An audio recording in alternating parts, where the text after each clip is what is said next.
suis ravi de te rencontrer à nouveau. Ça fait quelques années qu'on avait eu l'occasion d'échanger. Ouais, Ça passe le temps. Et je suis ravi donc que tu sois à notre festival. Donc tu montes un peu dans le nord.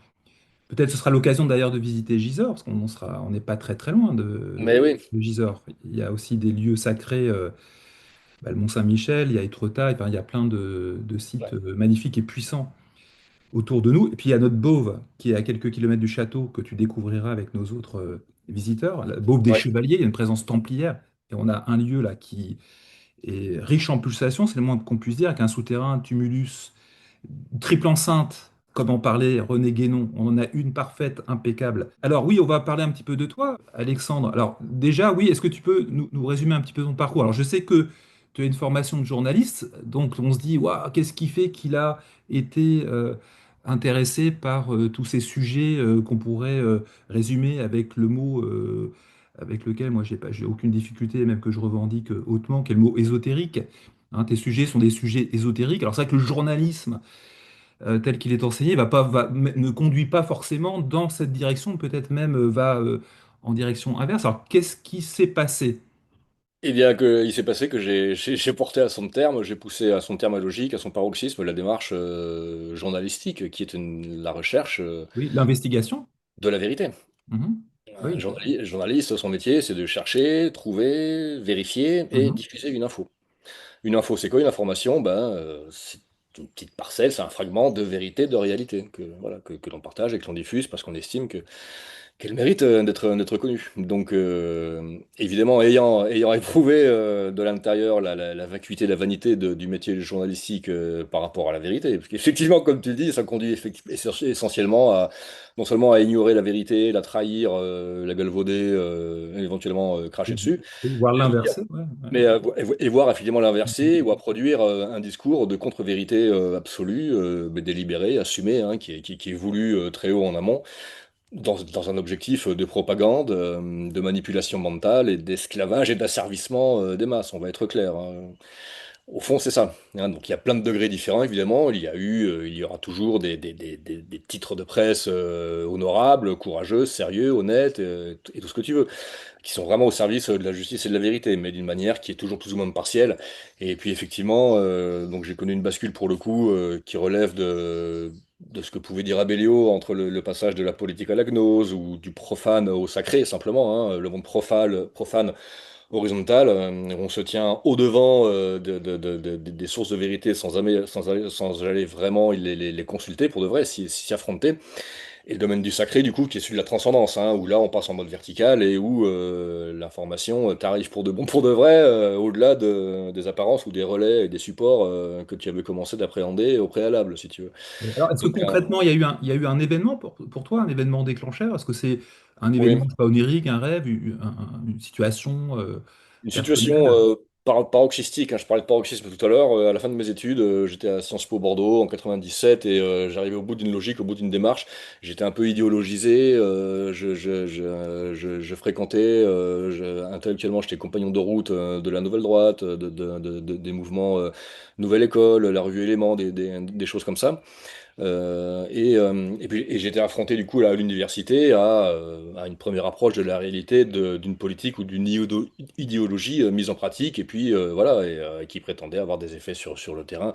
Et je me suis rendu compte voilà que ça ne ressemblait à rien, que c'était ni fait ni à faire, que c'était un jeu de dupes, un vaste jeu de dupes qui ne peut conduire qu'à l'enfermement. Enfin parce que dans cette logique de toutes ces idéologies pour le coup dans laquelle je me débattais depuis mon adolescence et ma jeunesse, hein, toutes les idéologies issues de la Révolution française. Libéralisme, socialisme, nationalisme, marxisme, communisme, socialisme, que fait-on de tout ça? Que disme, hein, au bout d'un Oui, oui, moment. oui, tout à fait, oui. Oui. La- la- la- Oui, puis un la- milieu ambiant de conditionnement, que ce soit à l'école, à l'université. Parmi les étapes qui ont servi de prise de conscience préalable à ma bascule, il y a eu effectivement cette remarque de Guénon, comme quoi la terminaison en isme désigne un système. Tous les mots qui se terminent en isme désignent un système. Un système, par définition, c'est un ensemble clos, un ensemble fermé, donc qui ne respire pas, qui n'évolue pas, qui est statique et qui ne peut qu'imploser et s'effondrer sur lui-même, et en D'accord. écrasant au passage ceux qui adhèrent à ce système ou qui sont pris dans ce système, tu vois ce que je veux dire? Ouais. Et les idéologies fonctionnent toutes comme ça finit Ouais. par isme, il faut Donc, tu as éviter. fait une overdose de isme en Ah oui, développant. et je me suis trouvé étouffé, clairement, éparpillé, fragmenté, dispersé, sous une somme de contradictions et d'apories Tu prends un marxiste conséquent comme Francis Cousin qui te parle bien des contradictions ultimes du système actuel de l'Occident, qui est bon, le capitalisme de manière générale, mais effectivement, nous sommes à une époque, et moi je l'ai vraiment vécu de l'intérieur, du cœur de la matrice idéologique et pseudo-intellectuelle de l'Occident, qui est cette usine odieuse à propagande toxique à souhait qui est Sciences Po, hein. Bon, il y en a d'autres, mais et où tu te rends compte que tout est faux.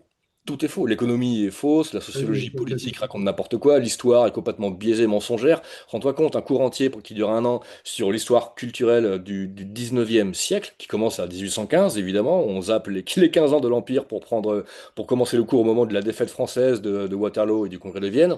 Ça aussi, c'est un signe en termes pour le coup, en termes de masochisme national et de soumission de la France à une volonté anglo-saxonne impérialiste, voilà, qui n'est pas la sienne. Et on termine ce cours-là au bout d'une année universitaire sans avoir jamais dit un mot de la commune. Pas un mot sur la commune de Paris, qui est l'événement le plus important du Ah 19e oui, il y a eu siècle. une taboisation de toute une partie de l'histoire très importante. Ouais. Une censure absolument odieuse, puante, du haut de cette arrogance bourgeoise, si tu veux. Alors, bon, à Bordeaux, tu vois, t'as bien compris, hein, la Mhm. bourgeoisie bordelaise est vraiment une des plus puantes qui sont au monde, avec celle de Lyon, sans doute. Le rapport au colonialisme est très intime. Ah ben, et assumer, je veux dire, hein, on est vraiment dans cette fatuité, cette espèce d'arrogance bourgeoise, libérale, qui se pique à l'anglo-saxonne, je veux dire, hein, exactement à la Voltaire, Montesquieu, c'est resté un peu ça, si tu veux. Donc moi, arrivé là-dedans, effectivement, j'ai adhéré tout de suite à des choses beaucoup plus radicales, nationalistes et socialistes, hein, parce qu'évidemment, bon, après, ce thème a été repris à d'autres niveaux par d'autres auteurs, c'est pas la peine d'entrer là-dedans. Mais j'ai éprouvé là aussi la vanité, la vacuité de ces courants-là qui ne mènent à rien. Le nationalisme est en contradiction avec lui-même puisqu'il prétend ne s'occuper que de soi sans s'occuper de ce qu'il y a autour. Or, si on est nationaliste de son propre pays, il faut reconnaître à tous les autres pays le droit, le besoin et la nécessité éventuelle d'être également nationaliste, donc de revendiquer l'autonomie voilà, la plus large possible. Ouais. Bon, c'est une ligne que poursuivent actuellement, on va dire, les pays des BRICS, les Russes, les Iraniens, mais aussi voilà, les contradictions internes du socialisme, les contradictions internes de... Voilà, tout ça faisait que... Alors comment ça s'est traduit justement cette overdose et cette conscience que c'était des voies d'éloignement en fait? Parce qu'après on va parler des voies de recentration, parce que c'est surtout... Donc, est-ce qu'il y a eu une crise psychique? J'ai envoyé balader tout ça, effectivement. J'ai quand même terminé, j'ai validé mon cursus et j'ai obtenu le diplôme voilà, au dernier moment, hein, D'accord, d'accord. en soutenant jusqu'au bout un mémoire de recherche où j'ai quand même soutenu devant cet abruti, qui était le prof d'ailleurs qui nous a l'histoire du 19e siècle, en censurant la commune, mais en lui disant qu'en en 1945, les Européens avaient perdu la guerre et que nous étions depuis envahis, colonisés par les Américains. Voilà, ce qui était une manière de dire à ces gens-là que je n'étais pas dupe de leur hypocrisie, de leur lâcheté, de leur soumission, que la France, effectivement, l'Europe sont des colonies américaines depuis le plan Marshall, et que, bon, voilà, à l'heure actuelle, on voit bien le Oui, ça résultat. ressort Voilà. encore plus évidemment aujourd'hui. Oui. C'est encore plus grossier. Voilà. Et donc, une fois ce constat fait, bah, pour échapper effectivement bah, au marasme et puis à la désespérance, qu'est-ce que tu fais? Tu peux pas partir en guerre, tu peux pas non plus fuir ce monde. Donc j'ai décidé de dépasser ce monde et d'échapper à ces contradictions, mais par le haut. Parce que par le bas, c'est la dissolution, Mhm. l'alcool, la violence, la guerre, où tu t'engages chez des Mhm. mercenaires pour aller jouer aux guerriers. Voilà, ça n'aboutit à rien, j'en ai connu, hein, ça sert à rien. Ou alors tu les dépasses par le haut, mais là non plus dans la fragmentation, la dispersion, mais donc dans l'unité. Et D'accord. là, Donc c'est passé, ça a commencé comment? Par la lecture peut-être? je me suis jeté sur René Guénon. Ah d'accord. Donc, je Ouais, suis ouais, sorti ouais. de là en fin d'année D'accord. universitaire. J'ai passé l'été à recopier La crise du monde moderne, ça m'a fait du bien. D'accord. J'ai pu mettre des mots sur la situation actuelle que je vivais de l'intérieur, la situation de la France, la situation de l'Occident. Pourquoi on en est arrivé là? Mais en faisant remonter pour le coup l'enchaînement des causes et des conséquences beaucoup plus haut que personne ne Oui, le oui. fait. C'est vrai que la Et crise du donc, monde moderne, ça a dû te faire complètement écho à ce que tu ressentais. c'est ça, ça a Forcément. donné du sens, ça m'a fait respirer, Ouais, ouais, ça m'a ouvert l'horizon et ça m'a ouais. permis de relativiser, de me dire, bon, bah, tout n'est peut-être pas encore foutu, il y a peut-être encore moyen de s'y retrouver. Ton référentiel, qui me semble être ton référentiel principal, en dehors de celui de Guénon, qui est l'œuvre très complexe hein, d'Abellio, mais que tu nous fais découvrir et que tu synthétises vraiment bien. Donc est-ce que tu peux nous parler de cet ésotérisme-là? Et il y a eu d'abord le passage de Guénon à Abellio, qui est logique et cohérent lui aussi, puisque Guénon a été le maître de l'ésotérisme occidental pour la première moitié du XXe siècle, il meurt en 1951, et Abellio fut le maître de l'ésotérisme occidental pour la seconde moitié du XXe siècle. Il est mort quant à lui en 86. Le référentiel est bien résumé, on va dire, par Abellio lui-même dans la fin de l'ésotérisme, où il prend position par rapport à René Guénon, d'une manière critique assez radicale, dans le sens où, comme tu disais, effectivement, Guénon reste relativement simple, pas facile, mais simple à lire, il faut s'accrocher, mais il reste très didactique. Il y a un côté même presque scolaire dans sa présentation des choses qui est vraiment d'une limpidité, d'une clarté, et d'une rigueur qui fait que n'importe qui, pour le coup, quitte à s'accrocher un peu, va énormément en retirer des choses. En revanche, Abellio a quand même recréé plus ou moins un langage qui lui est propre, parce qu'il a voulu effectivement, non pas faire enfin, si, il a fait ce que Guénon n'avait pas fait. Guénon s'est essentiellement consacré à une critique négative du monde moderne, de l'Occident, de l'évolution de l'histoire. Et la part positive de son œuvre est en fait très, très restreinte. Et en plus, il a laissé beaucoup de choses codées, à mon avis, notamment par rapport au Qatar, et au mystère de Rennes-le-Château, qui est quand même présent en filigrane dans Après, pas mal chez de Guénon, ce qui est choses. quand même très important, c'est aussi la part, en dehors de la critique du monde moderne, c'est quand même la réexplicitation des grands symboles.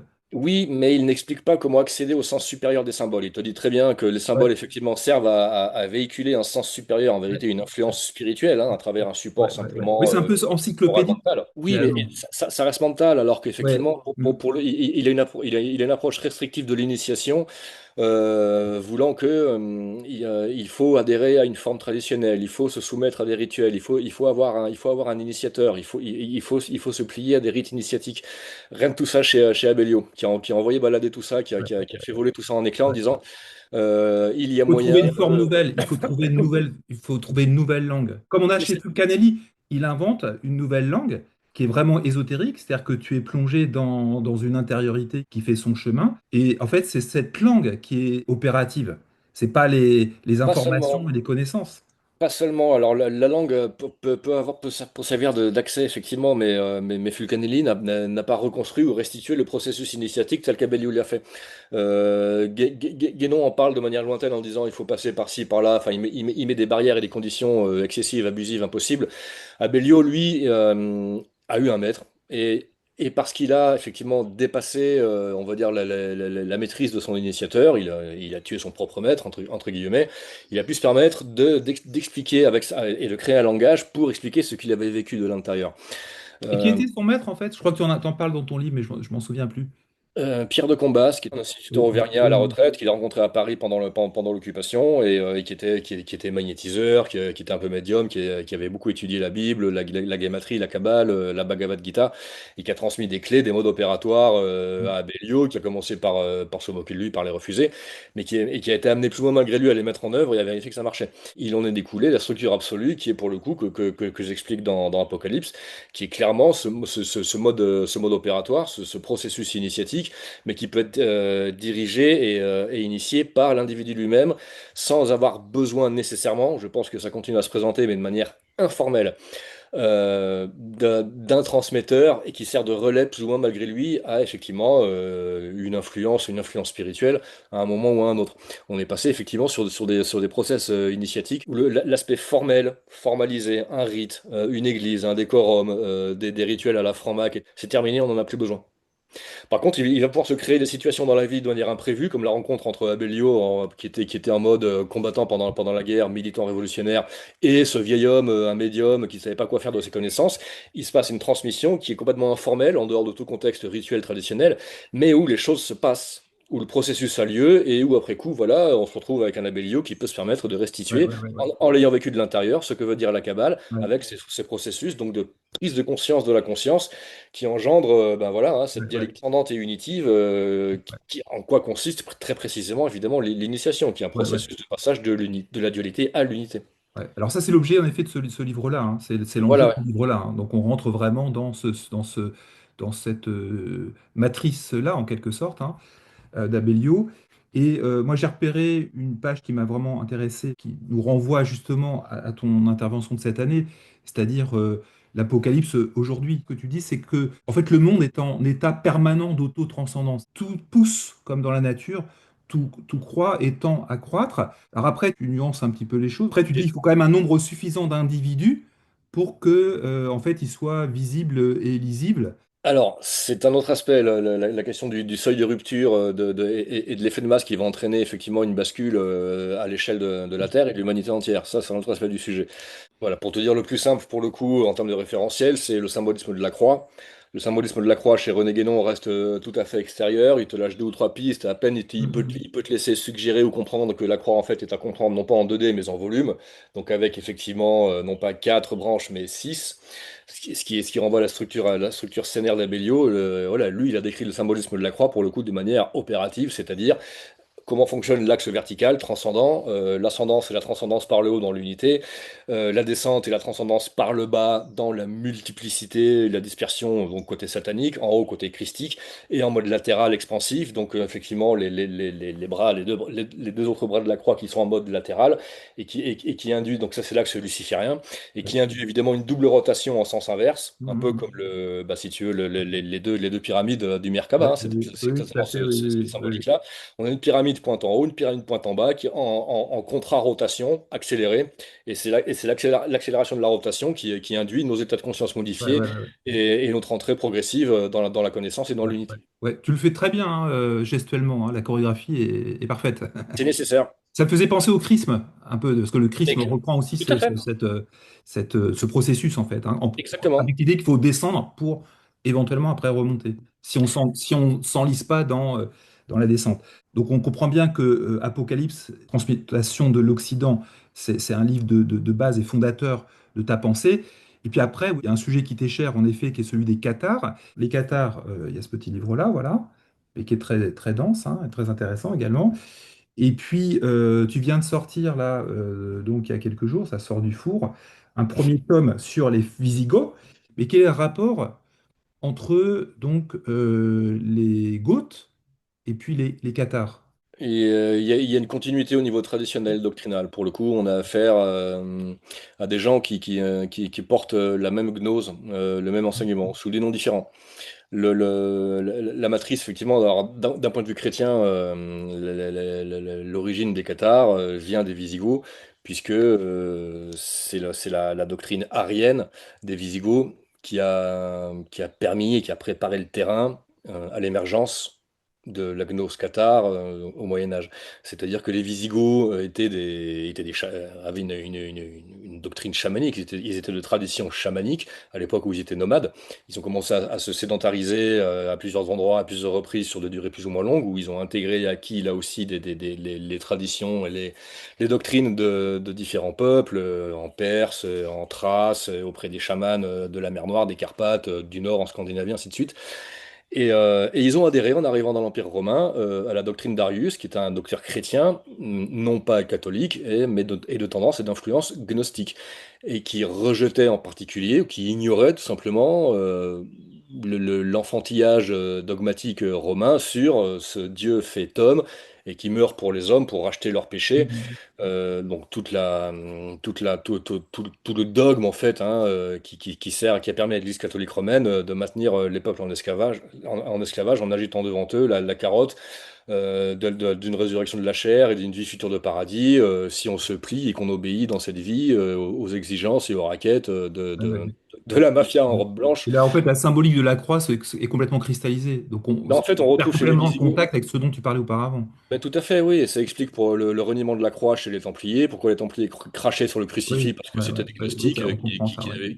ils voulaient pas entendre parler de cette culpabilisation de l'être humain, ce rejet pour le coup du corps et de l'âme, ouais, voilà, qui est Ouais, ouais, enseigné par les psychopathes romains, hein, la réforme grégorienne, enfin, qui impose le célibat des prêtres, alors qu'auparavant, les prêtres et les moniales vivaient en concubinage, en bonne intelligence. Enfin, il y avait quand même une intelligence du corps, de l'âme et de l'esprit qui a été combattue sans cesse par l'Église romaine, par tous les moyens, jusqu'à aboutir au sommet de perversité. Il y a la pédocriminalité institutionnelle de l'Église catholique romaine.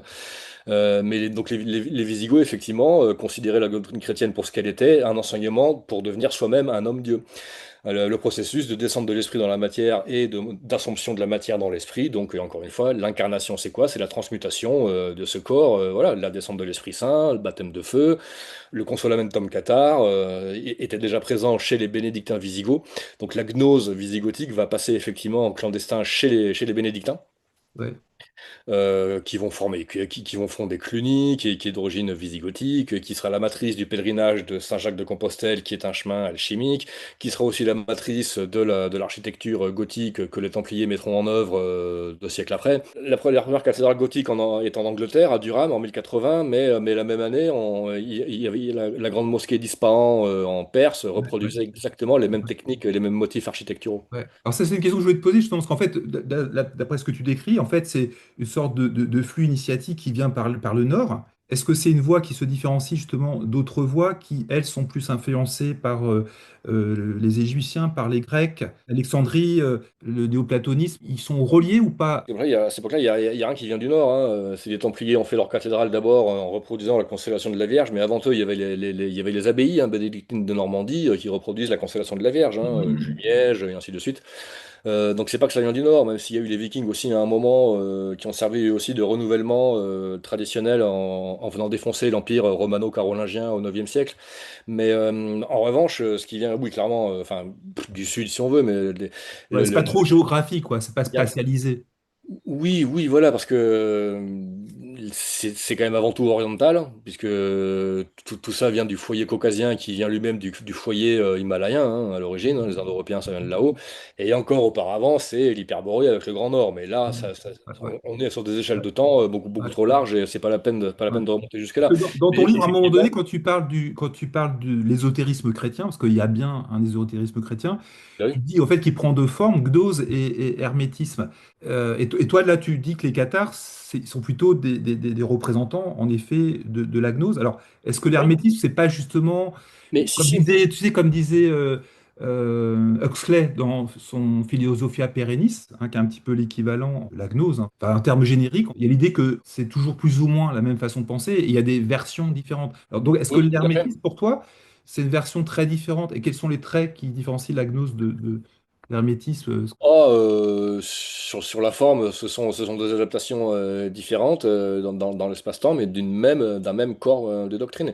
L'hermétisme, c'est la gnose égyptienne, la tradition égyptienne, mais transcrite par les Grecs. Et c'est ça que les Templiers aussi sont allés reconnecter pendant les croisades. Hein. Ils sont allés en Perse pour reconnecter avec l'ésotérisme islamique, mais qui avait recyclé lui-même l'ésotérisme persan. Le sous-titre de ton Visigoth, c'est les initiés barbares, hein. Donc c'est un oxymore. On comprend bien que le beau barbare, c'est un regard qui est porté avec plein de préjugés sur un peuple en fait qui était là pour renouveler plutôt la vie que la détruire. C'est ça. Tu essayes de donner un corps vivant à ces traditions. C'est effectivement un regain d'esprit pour des peuples qui sont trop enfoncés dans la matière. C'est c'est une perfusion de spiritualité dans une époque et une société où le matérialisme étouffe tout, écrase tout. C'était le cas c'était le cas à la fin de l'Empire romain. Ça a été le cas quand les Visigoths arrivent en Gaule, où ils commencent à remettre en cause la structure sociale de l'esclavage hérité des Grecs et des Romains. Ils commencent à mettre en œuvre une société qui respire, qu'on peut appeler méritocratique, qui donnera ensuite l'Occitanie cathare, qui est vraiment l'avant-garde de la civilisation à cette époque-là et où les différences de caste ne sont pas étanches et où on peut circuler et où l'information, les idées circulent du haut en bas de la société. Donc, ils ont incorporé aussi à la tradition européenne cet héritage chamanique qui est propre au peuple nomade, qui a été conservé jusqu'à encore il y a peu par les Gitans ou les Bohémiens en Occident, avec les Saintes Maries de la Mer et la petite Sarah, donc, qui représente l'héritage égyptien et qui symbolise aussi cette idée de voyage en tant que chemin initiatique. Donc les Visigoths ont apporté voilà, un souffle nouveau, un renouveau à une époque où l'Occident commençait à s'essouffler, à être écrasé sous l'emprise de la dictature romaine, impériale, puis ecclésiastique par la suite, qui, elle, a toujours poursuivi un but inverse, non pas d'émancipation, mais d'asservissement. On est en plein dans l'actualité, on est en plein dans une dialectique Oui, Christ-Satan oui. qui est de plus en plus à l'œuvre de nos jours, hein, où effectivement on assiste encore à cette dialectique nord-sud avec où les pays du Nord, en l'occurrence l'Europe, sont submergés par un déferlement migratoire qui vient du sud, donc de l'Afrique, qui, sous couvert effectivement de renouvellement et de ressourcement, s'apprête à tout détruire, hein, parce que bon, je crois pas qu'il y ait grand-chose pour le coup à espérer de ce phénomène-là en termes positifs, directs. Non pas comme à l'époque, on peut pas comparer de manière diamétrale et symétrique la fin de l'Empire romain et la fin de l'époque actuelle, même si on retrouve des dynamiques semblables qui sont à l'œuvre. Mais sauf qu'à l'époque, c'était une dynamique plus ouest-est, puisque les Visigoths arrivaient de l'Est, tandis que maintenant, l'Europe est submergée par une vague qui vient du sud. Ce que tu es en train d'expliquer, c'est qu'il y a des phénomènes géopolitiques actuellement qui manifestent en fait un désir de renouveler en fait la vie d'une façon qui est vouée à produire le contraire. Cette tentative est invertie ou inversée, D'accord. dans le sens que l'Occident prétend renouveler et transcender l'humanité par le transhumanisme, mais qui n'est qu'une transcendance par le bas, Oui. c'est-à-dire ajouter de la matière et de la mécanique dans l'organique, Ouais. de l'artificiel dans le naturel. On va pas Ouais. transcender la nature Ouais. humaine par Ouais, le tout à haut, fait, oui, oui. on va la dégrader et la Ouais, ouais, dissoudre par le bas, ouais. par la matière. Et par contre, il y Et a de un même, archétype en fait qui s'est activé, l'archétype justement du renversement, du renouvellement. Mais par contre, il y a une mauvaise interprétation de cet mais archétype. c'est bien parce que, oui, mais il y a une impulsion christique qui nous vient de l'esprit, qui nous vient du Mhm. haut, qui est cette aspiration évidemment à l'universalité, à la transcendance et à l'unité, mais qui est récupérée par la matrice, donc par Satan, et qui la traduit, lui, et qui l'inverse, qui la caricature pour en faire quelque chose de négatif et qui est traduit vers le bas. On a affaire à une inversion. D'accord.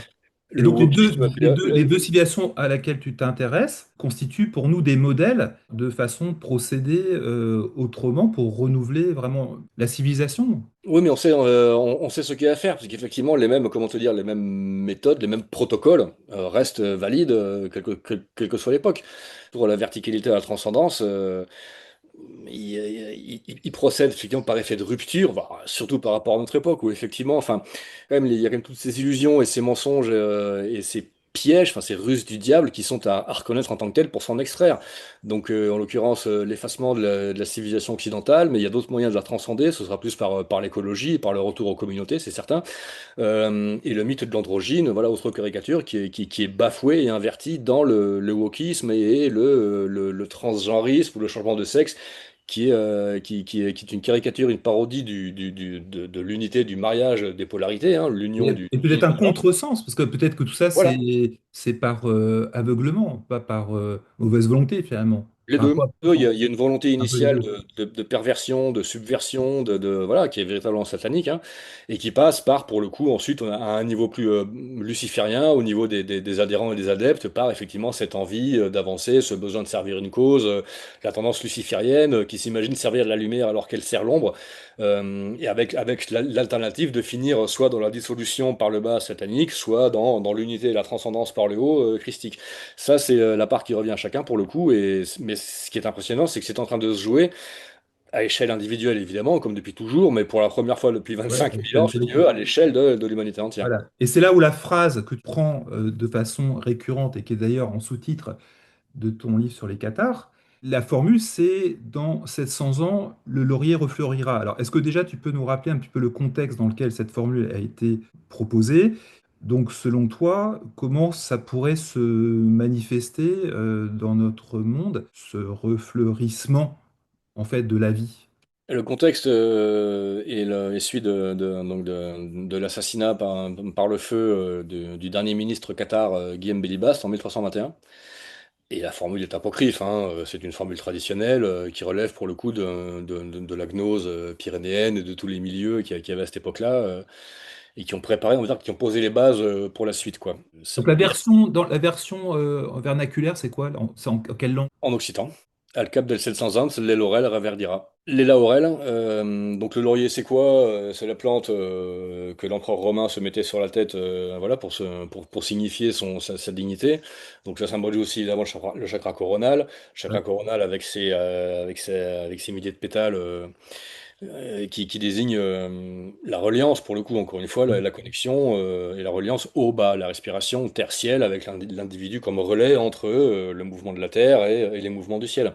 Ouais. Donc ça veut dire que nous sommes à une époque, pour le coup, de descente de l'Esprit Saint, les vents solaires, la résonance de Schumann, la fluctuation des champs magnétiques terrestres, prélude à un redressement des pôles terrestres. Il y a tout ça qui est en jeu, qui est en cours à l'heure actuelle, et qui va de pair, et qui explique bah, l'effondrement des systèmes de fonctionnement sociaux, politiques, économiques, scientifiques, qui sont périmés, qui sont à bout de souffle, à bout de course. Et voilà, ça veut dire tout ça. Au cap des 700 ans, le laurier reverdira, c'est voilà, c'est la descente de la lumière, la disparition de tous les mensonges sur lesquels repose ce monde depuis, non pas 700 ans, mais 2000 ans au moins. Voilà. Et donc l'écroulement de tous les systèmes qui reposaient sur ces mensonges. Genre, ça inclut, c'est global, hein, les religions vont y passer, le capitalisme, l'État-nation moderne, a priori, voilà, il va plus rester grand-chose debout. Enfin, debout, tel que c'est à l'heure actuelle. A priori, on est sur une transition qui va peut-être, enfin, qui a commencé à se faire en douceur. Mais peut-être que ça passera aussi par des à-coups, des chocs abrupts, violents, de même que, effectivement, à titre individuel, il y a une apocalypse et des sauts de rupture qui président aux trois temps alchimiques noir, blanc, rouge. Effectivement, la volonté d'y aller ne suffit pas forcément, et parfois, c'est un processus que l'on a enclenché soi-même hein, par sa propre prise de décision, mais qui va entraîner l'arrivée d'événements totalement imprévus et qui feront effet de choc et qui permettront effectivement des effets de seuil, des effets de rupture, au-delà desquels beaucoup de questions, de fausses questions ont disparu et où l'horizon s'est largement ouvert. C'est vers cela que nous allons effectivement de nos jours et c'est cela que les Qatars ont annoncé, ni plus ni moins. Oui, un saut quantique de l'humanité, en quelque Oui, sorte. clairement, ouais. Tu parlais, oui, de la disparition par le feu des derniers Qatars. Le feu est quelque chose qui te passionne, c'est lié à ta région. On va parler un petit peu de tes explorations de ton territoire du côté de Bucarache. Parce que tu t'intéresses aussi bien sûr aux lieux, parce que c'est des lieux qui participent au processus. On a des aides, on a presque des machines, je dirais, qui peuvent nous aider à opérer. Et donc, toi, ton lieu de prédilection, c'est Bucarache. Tu fais souvent référence à des pierres de feu. Donc, est-ce que tu peux nous expliquer quels sont les éléments que tu as identifiés, explorés et qui apportent quelque chose dans ton cheminement? Ceci, Oui, effectivement, les pierres de ouais, foudre, ouais, ouais, ouais, donc, qui ouais. sont effectivement des supports hein, de transmission initiatique, clairement. Il y a des lieux où souffle l'esprit, comme tu le sais, Oui.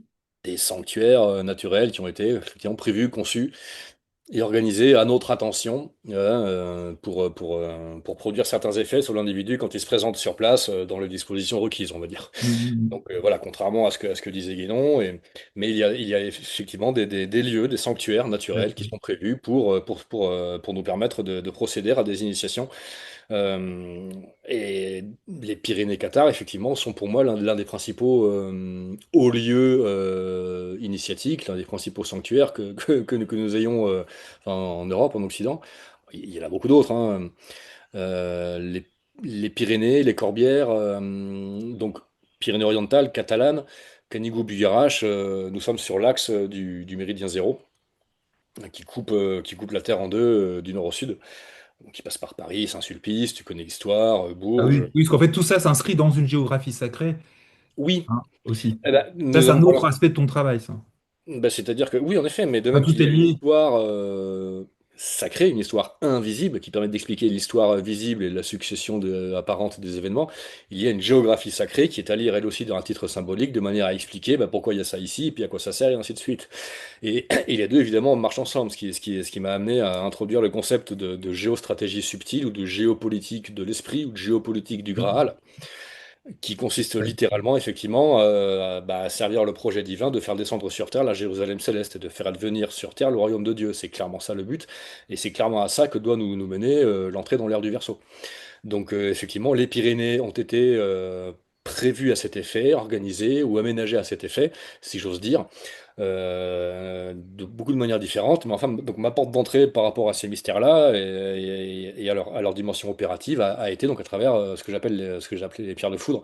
Mais c'est un thème traditionnel. René Guénon a consacré un article aux pierres de foudre en 1926 où il explique bien entre les lignes, il le dit de manière un petit peu codée, que ces pierres ne sont pas tombé du ciel pendant l'orage, mais que c'est l'orage qui leur est tombé dessus. Et qu'ils ont été frappés donc par cette foudre qui est symbolisée dans la tradition par les armes de combat des dieux, donc la foudre de Zeus, le Vajra d'Indra, le marteau de Thor, tout cela désigne effectivement les armes de combat des dieux qui ont produit cet effet-là sur En la fait, c'est une pierre et pierre qui est un peu fondue, c'est ça? Elle est qui fondue ont un peu? façonné les territoires. Alors pas seulement fondues, mais elles ont des traces, des marques, parfois rectilignes, parfois avec une croix, parfois avec une amande, des traces qui ne peuvent Oui, ça pas fait avoir été faites. presque un langage, en fait. Oui, tout à fait, oui. J'ai tendance à penser que c'est l'un des aspects du Graal, puisque de chez Wolfram, je crois, il te dit que le Graal est une pierre sur laquelle une écriture apparaît et qui disparaît une fois que le message a été transmis. Ce qui est le cas avec ces pierres, puisque effectivement, selon l'éclairage que tu leur donnes, tu vas voir apparaître une croix ou des caractères qui ressemblent à des glyphes, comme des runes ou des choses comme ça, des pétroglyphes. Et il y a une transmission subtile qui s'opère effectivement à ce niveau-là. Donc voilà, le Bugarache est un de ces hauts lieux où les pierres sont comme ça, les roches sont comme ça, et il est évident que pratiquer ces endroits-là, ces lieux-là, avec voilà, un peu de ferveur, on est en pèlerinage, si tu veux, Oui. ça va évidemment permettre, solliciter une transmission, un échange entre le lieu, enfin, et les forces tutélaires de ces lieux et toi-même. Donc j'ai mis en place un stage à Bugarache qui se propose entre autres d'aller connecter, contacter ces forces-là pour vivre soi-même ces petites initiations avec les forces de la nature et l'esprit pour le coup solaire C'est pas mal de partir de la pierre, hein, parce qu'on sait que dans la Bible, justement, Jacob aussi, tout se déclenche sur la base d'une pierre qu'il pose derrière sa tête. et puis qu'il redresse ensuite pour en faire un menhir. Donc Exactement, voilà, oui. C'est un peu la pierre philosophale et le début, en fait, de c'est un- l'activation de la pierre philosophale. c'est aussi ce Et- qui permet de comprendre la lumière dans la matière. La lumière est dans la matière et la matière ne l'ont pas Ouais, saisie parce ouais, oui. qu'effectivement, dans la Shekinah, le Beit-El, la maison de Dieu, ces pierres-là ont gardé une trace du feu qui les a frappées. C'est ni plus ni moins que la Shekinah, l'Esprit Saint. Alors, c'est marrant que tu parles de ça, parce qu'en Normandie, bah, si tu restes quelques jours, je pourrais te montrer un menhir qu'on a qui ressemble à un porche, hein, arrondi. Il doit faire 4 mètres de large et 3 mètres de haut. Donc c'est une belle porte en plein milieu d'un champ, hein, personne ne la connaît, il faut avoir le GPS pour la retrouver. Et dessus, il y a l'inscription d'une main, mais qui a la forme d'une fleur de lotus. Et on pense que c'est la main de Shekinah aussi, hein. Hmm. Donc c'est comme si finalement on nous disait, bah, en fait, la matière n'est pas que de la matière. En fait, il y a la main de Dieu dans chaque chose, même dans le minéral. Oui, en effet. Alors, et ça aussi, c'est la résolution d'une dualité apparente et d'une antisymétrie entre ce qu'il y a de plus dur et de plus lourd et de plus dense sur Terre, donc le minéral, Hmm. et ce qu'il y a de plus puissant, de plus transcendant, le feu et l'esprit, puisque on a la combinaison des deux. Et il s'avère effectivement que la pierre est pleine de silice de quartz, de silicium, cet organe de transduction, bah, pour le coup, entre une information, donc une forme Hmm. d'énergie ou d'esprit, et la matière, en tout cas une forme visible en 3D. De même que dans un ordinateur, le silice des processeurs permet de transmuter les signaux électromagnétiques en images et en sons, voire en hologramme et en forme, en volume, en 3 dimensions. Bah, de même, la roche, le minéral, c'est un moyen de transduction entre le feu de l'esprit et notre réalité matérielle à nous. Ouais. Et peut-être dans notre propre corps, hein, parce que Et l'esprit, c'est dans le naturellement, corps, ça, hein. grâce à la silice qu'il y a dans le sang et qu'il y a dans les microtubules du centriole de la cellule. Tu sais, Stuart Hameroff avait modélisé cela. Ce sont les effondrements de fonctions d'onde qui ont lieu dans les microtubules, les 9 microtubules, comme par hasard, du centriole, qui sont des tubes minuscules, des filaments qui sont remplis, blindés de silice, de cristal de quartz. Hmm. Hmm. Hmm. Donc, qui sont cette interface pour le coup entre le quantique et le classique et qui permettent de transmuter les informations du point zéro en réalité physique, psychique, biologique, ainsi de suite. Ouais, c'est très intéressant cette correspondance justement entre les temps les plus éloignés avec tes pierres de feu, là, puis en fait la connaissance qu'on a maintenant de la vie. Ouais, Les ouais, druides connaissaient cela, ouais, les ouais, cathares connaissaient ouais, cela, ouais, enfin c'est certain si tu veux. ouais. On ne peut pas se baser sur les textes qui nous ont été transmis par leurs assassins et leurs tortionnaires, c'est-à-dire l'Inquisition et les dominicains, qui racontaient n'importe quoi sur les cathares pour les faire passer pour une secte de dégénérés, hostiles, morbides, qui refusaient le monde, qui refusaient la vie. Tout cela n'est qu'une caricature. Ils avaient hérité de l'héritage des druides, ils avaient hérité de l'héritage chamanique transmis par les Visigoths, ils avaient une intelligence, une compréhension de la nature et des forces de la nature dont nous nous avons bien besoin, mais qui est clairement d'origine voilà, d'origine chamanique et druidique. Et c'est ça que les Cathares ont mis en œuvre à travers, en particulier, leur château. D'où l'offensive à l'heure actuelle de l'État pour effacer l'origine cathare des châteaux cathares, puisqu'il y a là, pour le coup, un fonctionnement, une architecture opérative qui, à mon avis, est en train d'entrer en action, qui est déjà entré en action et qui est appelé à entrer en action tant et plus à l'avenir. Puisque pour le coup, encore une fois, en termes d'interaction et de respiration au bas entre la matière et les profondeurs et les ténèbres et les clartés célestes, ces châteaux, de même, ce sont un peu comme Stonehenge ou les mégalithes, des Ouais, bornes ouais, Wi-Fi ouais, ouais, cosmotelluriques ouais, qui ouais, servent à irradier à la surface ouais, du ouais, ouais. sol, sur le territoire et chez les habitants, une force, une intelligence, une énergie qui vient des profondeurs de la Terre et qui est clairement conçue, dirigée et destinée à entraîner ces éveils de conscience. Des machines en fait à se transformer, à se transmuter. Tout à fait. Plein de lieux en ce moment qui sont découverts. Bah, c'est le cas de la Baude des Chevaliers qui était enfouie dans les ronces. Il y a un enchaînement de circonstances qui fait qu'on s'est retrouvé à débroussailler, à redonner vie à ce lieu qui a été complètement oublié, qui a été aussi occulté et à l'occultation duquel les Templiers semblent avoir participé pour une certaine période. Et là, donc, on est en train Oui, de le nettoyer de certaine manière, de le remettre en fonction, sans tout à vraiment fait. qu'il se passe des choses, que les lieux, en fait, sont en train de se désensabler. Tu sais, comme Ouais. Napoléon, on peut dire, avait désensablé les pyramides. Voilà, bah écoute, je pense qu'on a déjà lancé plein de possibilités. Il y aura plein d'échanges. Ça, c'est ça qui est super pendant notre festival parce que ça réunit que des gens qui sont passionnés et qui ont un vrai fond de connaissances qui fait que tout est toujours fondé de façon riche en fait. Donc bah, je suis très content de te recevoir dans quelques jours. Et moi aussi, Dans le Nord. je suis ravi d'aller en Normandie parce que j'ai visité le Mont Saint-Michel, mais il y a cette fameuse diagonale, tu sais, les mystères de Rennes-le-Château et les mystères de Normandie, dont Arsène Lupin, enfin, Ah a été un oui, ah oui, oui, représentant oui, là. oui. Vigo, a priori que cette diagonale a émergé, puisque c'est à partir de l'exil de Bérat, le comte de Razès, qui a été exilé à Rouen en 820 qu'a commencé pour le coup la mise en œuvre de ce codage et l'ancrage normand, Rouen, les Andelys, ainsi de suite, Ouais. Gisors, Lisieux des mêmes, aussi. des Lisieux, mêmes c'est mystères super qui sont important, Lisieux aussi. tout à fait, des mêmes mystères qui sont eux aussi inscrits dans les Pyrénées et les Corbières cathares. Les Visigoths ont servi de relais, a priori, dès le départ au 9e siècle, en 820. Lui, il meurt en 844 et 4 ans après, je crois, c'est la première incursion des Vikings sur le littoral français. Donc a priori là aussi il y a eu, je pense, coordination entre les Visigoths et les Vikings pour essayer de desserrer un peu l'étau, l'étreinte romano-carolingienne sur l'Europe. Parce qu'évidemment à cette époque-là on assiste déjà à la lutte et au combat de Rome et des Français, des dynasties franques contre les Visigoths à cette époque-là pour la mainmise sur ces a priori, je pense que le cœur du mystère est l'objet stratégique réel de la lutte franco-romaine contre les Visigoths, puis contre les Cathares, puis contre les Templiers, parce que c'est le même combat qui s'est continué sur plusieurs siècles différents. Ça a été l'accès souterrain, l'accès à l'Agartha en vérité. Tu sais que Saint-Yves d'Alvèdre avait parlé des Templiers comme les gardiens de l'Agartha, les Templiers de l'Agartha, et René Guénon avait validé, avait approuvé cette formule. Ce qui laisse penser que bon, bah, derrière, enfin, les Visigoths, les Templiers, les Cathares, c'est un peu plus ou moins toujours les mêmes familles.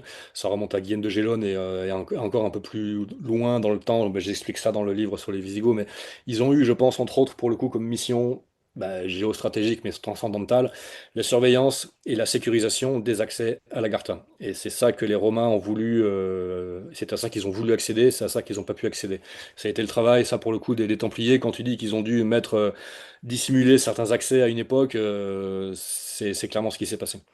Mais il est prévu que du coup, on a vu ces accès soient de nouveau Ah oui, ouverts et opératifs à notre époque. d'accord. Bah, écoute, on va attendre encore un Et peu. voilà ce qui va se passer en Normandie. Non, mais voilà, c'est pour te dire que voilà, il y a un contexte Peut-être que ta mission, puissant. elle est justement de venir en Normandie pour faire la connexion. Je suis jeune en Normandie, je te dis, j'ai fait Ah bah oui, oui, oui, le oui, bien sûr. Mont-Saint-Michel, bon Oui, voilà, oui. mais vite fait quoi. Donc Ouais, ouais, effectivement, ouais. on va faire des choses et puis le niveau de conscience augmente, donc les interactions sont différentes, sont plus puissantes, plus profondes à chaque fois si tu veux. Donc c'est clair qu'il va se passer des choses. Je suis vraiment enchanté d'y venir au Festival de la Merveille.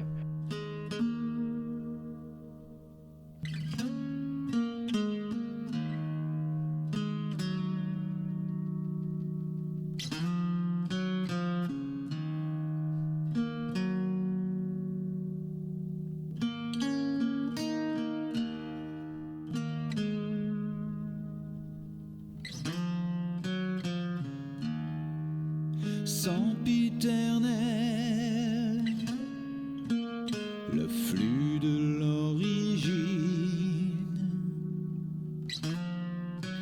conscient de tout sauf de lui-même, l'instant est éternel.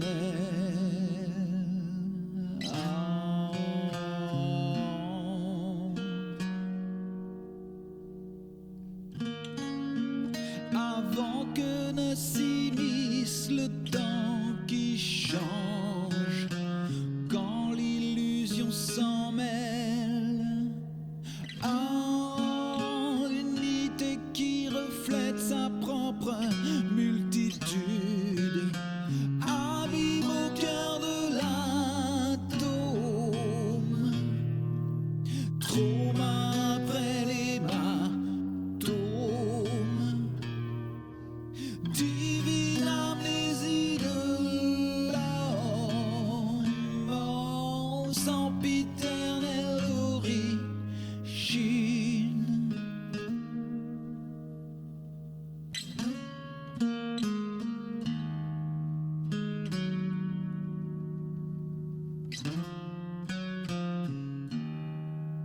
Frêle étincelle, un fragment de lumière parmi les mondes,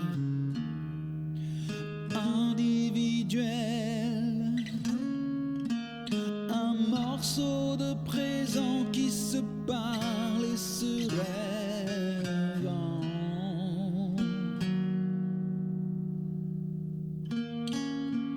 Avant que ne s'invitent les chimères et les anges, réalité personnelle, un de l'ego qui devine sa propre finitude, abîme au cœur de l'atome,